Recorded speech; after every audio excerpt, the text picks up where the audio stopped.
Bismillahirrahmanirrahim. Assalamualaikum warahmatullahi wabarakatuh. Innal hamdalillah nahmaduhu wa nasta'inuhu wa nastaghfiruh wa na'udzu billahi min syururi anfusina wa sayyiati a'malina. May yahdihillahu fala mudhillalah wa may yudlilhu fala hadiyalah. Allahumma shalli wa sallim wa barik ala Muhammad wa ali Muhammad. Amma ba'd. Puji syukur kehadirat Allah Subhanahu wa taala yang telah memberikan kita nikmat kesehatan, kesempatan, dan kita diperkenankan untuk bertemu dengan bulan Ramadan pada tahun ini. Salawat serta salam tetap tercurah kepada uswah hasanah kita, Rasulullah Muhammad sallallahu alaihi wasallam, yang mana dengan perjuangan beliaulah kita bisa merasakan indahnya Islam hingga hari ini. Alhamdulillahirabbil alamin. Allah memperkenankan kita bertemu dengan bulan Ramadan, merasakan nikmatnya beribadah pada bulan Ramadan.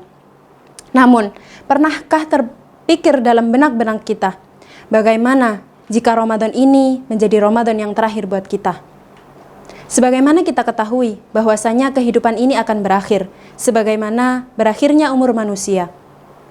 Begitu juga dengan bulan Ramadan, ia akan berakhir. Rasanya baru saja kemarin kita menyambut dengan sukacita kedatangan bulan Ramadan. Kini ia telah pergi. Meski kita tahu bahwasanya ia akan datang lagi, namun kita tidak pernah tahu apakah kita akan bertemu lagi.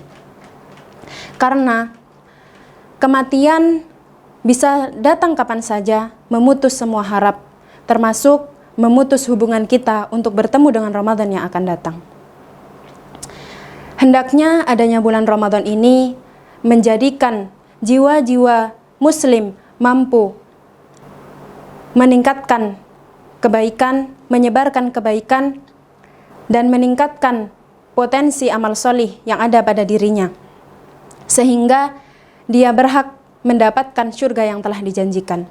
Ramadan dengan keutamaannya hendaknya memunculkan pada hati-hati seorang muslim kerinduan akan datangnya dan kesedihan akan kepergiannya. Maka Ibnu Rajab rahimahullahu ta'ala berkata, para sahabat Nabi SAW, jika datang kepada mereka bulan Ramadan, mereka berdoa kepada Allah agar seluruh amal ibadah yang mereka lakukan pada bulan Ramadan itu diterima oleh Allah selama 6 bulan lamanya. Dan selama 6 bulan lamanya itu juga mereka memohon kepada Allah agar dipertemukan kembali dengan bulan Ramadan yang akan datang. Namun, jika Ramadan ini menjadi Ramadan yang terakhir bagi kita, mari kita jaga kebaikan-kebaikan yang ada di dalamnya. Jika kita tidak bisa bertemu dengan Ramadan yang akan datang, setidaknya Ramadan tahun ini mampu mengantarkan kita kepada takwa dan husnul khotimah. Adapun warisan-warisan Ramadan yang harus kita jaga. Yang pertama, jagalah spirit keimanannya. Ramadan dengan keutamaannya memberikan spirit keimanan pada jiwa seorang muslim. Dengan kekuatan iman itulah dia mampu menjaga spirit keimanannya dalam beribadah, baik itu sholat, puasa, zakat, sedekah, dan ibadah-ibadah yang lain. Jika Ramadan ini menjadi Ramadan yang terakhir bagi seorang muslim, maka tentu dia tidak akan pernah membiarkan spirit keimanannya itu turun, spirit keimanannya melemah. Dia akan terus bermujahadah dengan apa yang dia miliki hingga dia menggapai sebuah takwa.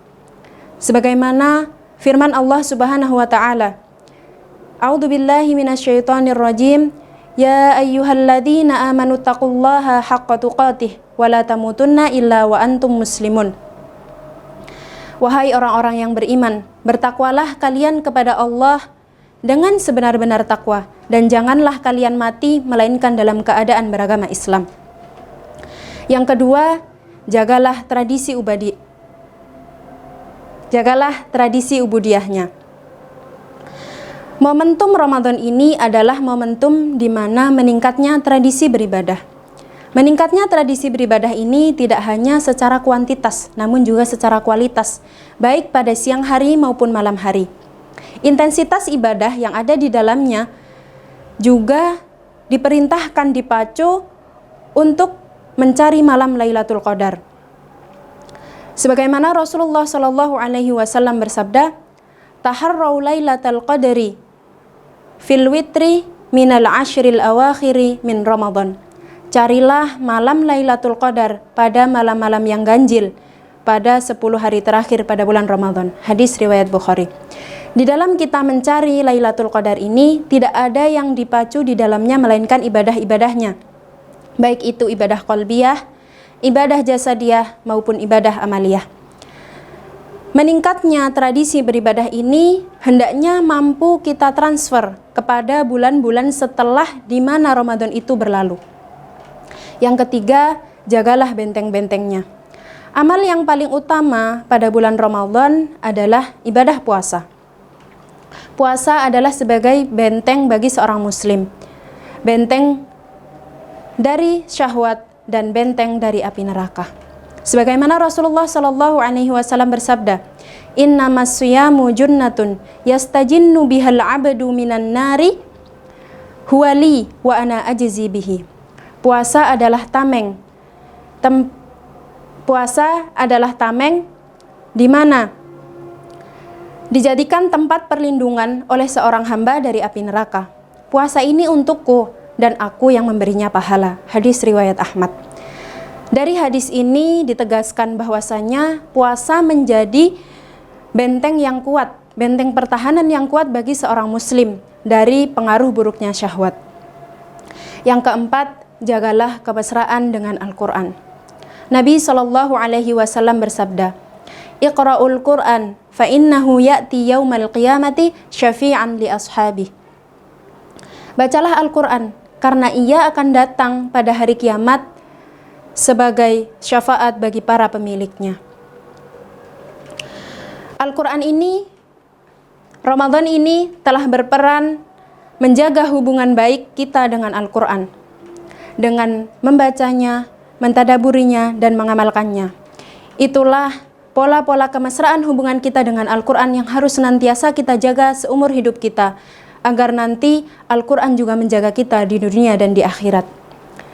Yang kelima, jagalah atmosfer keagamaannya. Sekali dalam setahun, Allah datangkan dalam kehidupan orang-orang yang beriman satu waktu di mana itu sangat kuat atmosfer keagamaannya, yaitu pada bulan Ramadan, di mana pada bulan itu dilipat gandakan semua pahala, ditutup rapat-rapat pintu-pintu neraka dan dibuka pintu-pintu surga, serta dibelenggunya setan-setan. Di dalamnya ada satu malam yang lebih mulia daripada 1000 bulan. Kini bulan itu telah pergi, namun jangan sampai kepergian bulannya mengharuskan atmosfer keagamaan yang telah diciptakan di dalamnya juga harus ikut pergi. Mari kita jaga atmosfer keagamaan yang telah diciptakan oleh Ramadan ini sepanjang hidup kita hingga Allah menjemput ajal kita. Perintah menjaga atmosfer keagamaan ini adalah perintah yang logis, karena hanya dengannya kita mampu menjadikan akhir kehidupan kita sebagai akhir yang baik. Rasulullah SAW mengajarkan satu doa di saat kita akan berpisah dengan bulan Ramadan. Allahumma la taj'alhu akhiral ahdi min siyamina iyyahu fa in ja'altahu faj'alni marhuman wa la taj'alni mahruman. Ya Allah, janganlah engkau jadikan puasa ini sebagai puasa yang terakhir dalam hidupku. Apabila engkau mentakdirkan yang sebaliknya, maka jadikanlah puasa ini sebagai puasa yang dirahmati, bukan puasa yang sia-sia. Pada akhirnya, mari kita jaga kebaikan-kebaikan yang telah tercipta bersama Ramadan ini. Jika nanti kita tidak bertemu lagi dengan bulan Ramadan ini, setidaknya kita tetap berbahagia karena kita telah menjaga keutamaan-keutamaan yang diajarkannya. Akhirnya, marilah kita jaga kebaikan-kebaikan yang telah diciptakan oleh bulan Ramadan ini. Dan jika kita tidak bertemu lagi dengan bulan Ramadan yang akan datang, setidaknya kita tetap bisa berbahagia karena kita telah menjaga keutamaan-keutamaan yang telah diajarkannya. Jangan sampai kita menyesal. Bukan sesal jika datang di awal dan berlarut sesal selalu membuat kita gagal. Wallahu waliyut taufiq billahi fi sabilil haq fastabiqul khairat. Wassalamualaikum warahmatullahi wabarakatuh.